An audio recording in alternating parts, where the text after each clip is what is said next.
Two Hollywood titans once shared a cramped prisoner of war hut, their fates stitched together by barbed wire, klieg-light glare, and the promise of cinematic immortality. On one bunk sat James Garner, Oklahoma charm wrapped in a veteran's grit, who could unlock tension with a wink, a wisecrack, or a grin that felt like borrowed sunshine. On the opposite bunk crouched Charles Bronson, the son of a Pennsylvania coal miner whose voice rumbled like deep earth and whose silence weighed more than the chains his character filed through. Their on-set chemistry looked effortless, yet behind the cameras their dispositions repelled like mismatched magnets. Garner's breezy bonhomie met Bronson's granite reserve, and sparks never found kindling. For 60 years, film buffs and biographers swapped theories over basement projectors, asking why two masters of the tough guy craft could share scenes so seamlessly, yet share so little else. Today, after decades of cordial discretion, Garner's closely guarded memories finally unspool. He peels back layers of wartime scars, studio politics, and clashing philosophies of masculinity to reveal a story far more human than any headline feud.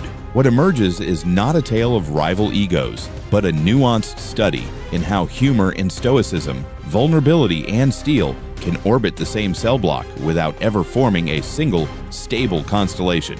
Welcome to the truth behind the uneasy alliance and the quiet respect that history almost forgot.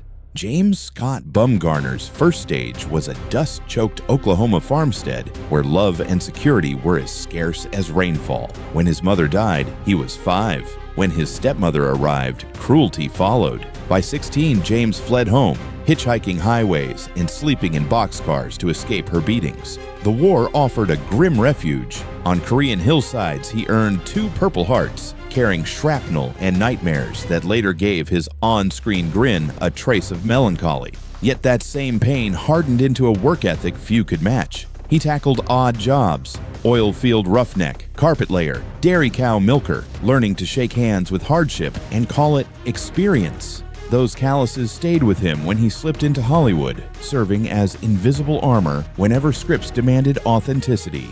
Television westerns in 1957 were painted in stark blacks and whites, stony heroes, snarling villains, and gunshots echoing every 10 minutes. Brett Maverick rewrote that code. Garner's gamblers sauntered into saloons flashing dimples instead of Colts, bluffing bullies out of their bullets with a drawled punchline. Producers fretted. Audiences might hate a hero who ducked fights. Instead, viewers tuned in Sunday after Sunday for a new frontier of cleverness, cherishing the notion that brains could outdraw brawn. Behind the scenes, Garner improvised bits, adjusting his hat while cheating at cards, rolling his eyes at cliches, to lend Maverick a lived-in ease. Crew members recall bursts of laughter after takes, spawned by Garner's ad-libbed zingers. Ratings soared, and the actor discovered a power more potent than quick draw: relatability. In a decade of Cold War dread, Brett Maverick's sly smile felt like a wink that said, "We'll be okay." Success tempted Hollywood to pigeonhole Garner as the genial rogue, but he slipped the cage with agile grace. In The Great Escape, he became Hendley, the scrounger, trading cigarettes for compasses, hope for freedom. His charisma, a lifeline amid wartime despair. Next, the Americanization of Emily cast him as a self-professed coward, wrestling with morality in World War II London, sparring verbally and romantically with Julie Andrews. Critics applauded the layered performance, a man courting life while surrounded by death. The 70s saw genre leaps: courtroom tragedy, I Never Sang for My Father, auto racing thriller, Grand Prix, and bittersweet romance, Murphy's Romance, which made Oscar voters finally nod. Each new role answered the same unspoken question: could authenticity survive studio formulas? Garner proved it could, so long as he kept a wary eye on the contracts. Enter Jim Rockford, a private investigator who'd served time at San Quentin for a crime he didn't commit and now lived in a battered trailer at Malibu's edge. Garner infused him with wry resignation. Rockford fought only when cornered, preferred collect calls, and still ended most cases owing money. That anti-heroic honesty resonated with blue-collar America more deeply than any cape-wearing crusader, but authenticity demanded a toll. Garner insisted on performing many of his own car chases and fistfights, arguing that stunt doubles lacked Rockford's lanky gait. The resulting injuries, torn rotator cuffs, dislocated knees, chronic back spasms, stacked up like parking tickets on Rockford's yellow Firebird. Nonetheless, every limp added texture to the character. Every wince signaled the price of persistence. Long before the fair pay trended, Garner risked blacklisting by dragging Warner Brothers into court for withholding residuals during Maverick. Studio lawyers scoffed. Actors whispered prayers. Garner stood firm and won. The settlement upgraded not just his paycheck, but the industry's sense of what was negotiable. Years later, when union talks stalled or younger co-stars felt bullied, he'd pull them aside, outline the fine print, and remind them their talent was leverage. That mentorship, soft-spoken but steel-backed, earned him the affectionate moniker Papa Garner among crews from Burbank to Budapest. Hollywood romances often sparkle briefly, then implode under klieg-lights. Garner and Lois Clark rewrote that script too. Their first date was a political fundraiser. Their second was a drive through Griffith Park, where they traded stories until dawn. On night 14, James proposed. They honeymooned in a borrowed friend's cabin. He spent $77, the exact amount lurking in his bank account. Press agents begged for photo spreads. Garner declined. Instead, Lois and he built sanctuary behind a modest Brentwood gate, teaching daughters Kim and Gigi that fame was a costume dad hung in the closet every night. Yet even fairy tales buckle. By 1979, workload and painkillers frayed Garner's nerves. He retreated to a rented cottage seeking silence. Tabloids screamed, "Marriage ruined." Garner shrugged, phoned Lois daily, and mailed postcards to his girls.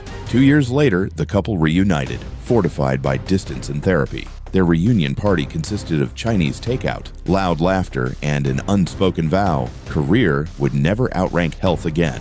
On the Bavarian soundstage of The Great Escape, camaraderie bloomed like weeds, everywhere except between Garner and Bronson. Bronson rose before dawn, jogged the perimeter, then nursed black coffee alone. Garner sauntered in with a joke on his tongue and a harmonica in his pocket. When they shared scenes, efficiency reigned, few retakes, sharp focus. But when cut echoed, a chill settled. Decades later, Garner concedes the disconnect stemmed less from animosity than biography. Bronson, born Charles Bronson, had chiseled his body in Pennsylvania coal mines, where conversation was futile through dust-clogged lungs. Humor, to him, was frivolous. Survival, everything. Garner's sunny quips likely felt to Bronson like daylight in a mine shaft. Blinding, unwelcome. Still, respect endured. Bronson praised Garner's timing. Garner admired Bronson's monolithic stillness. One icy evening, they even shared schnapps in the mess hall set. Garner recalls Bronson offering a grudging smile at a corny Midwest anecdote. That lone grin, Garner says, was worth 50 studio love letters. Hollywood peddled them as parallel brands, two tall, square-jawed avatars of masculine grit, but their philosophies diverged like forked rail tracks. Garner's toughness lay in elasticity, the ability to bend, joke, and empathize without breaking. Bronson's toughness was granite, unyielding, silent, carved by hardship into a weapon. When marketing teams urged them into joint publicity tours, Garner would riff about bloopers. Bronson answered in sentences as short as gunshots. Reporters sensed tension, magazines sold myths. The truth, as Garner now lays bare, is simpler. We were two wolves from different packs. We shared the hunt, not the fire. The 80s and 90s marked Garner's duel with fragility. Knee cartilage ground away, forcing 7 operations. Arteries rebelled, demanding quintuple bypass. He filmed space cowboys with heart surgery scars hidden beneath flight suits, joking that NASA should study him as older astronaut prototype. After a devastating 2005 stroke, speech therapists predicted months of recovery. Garner walked out in weeks, crediting pure mule stubbornness. He finally abandoned cigarettes, his stalwart companion since adolescence, by snapping every pack in half and flushing them, declaring, "If I can't act with lungs, I'll act with eyebrows." In The Notebook, his portrayal of a husband reading love stories to his dementia-stricken wife made new generations sob. Director Nick Cassavetes recalls Garner ad-libbing the final kiss, whispering, "That's for Lois," then winking at crew members. Even while depicting heartbreak, he planted seeds of devotion.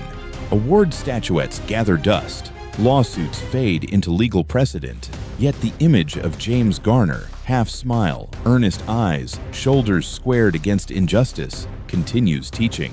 He taught audiences that courage often dresses in humor, that winning can mean outsmarting rather than overpowering, and that principled rebellion leaves wider footprints than vanity projects. Actors he mentored, Tom Selleck, Dermot Mulroney, Sally Field, credit him with lessons on set etiquette and self-worth.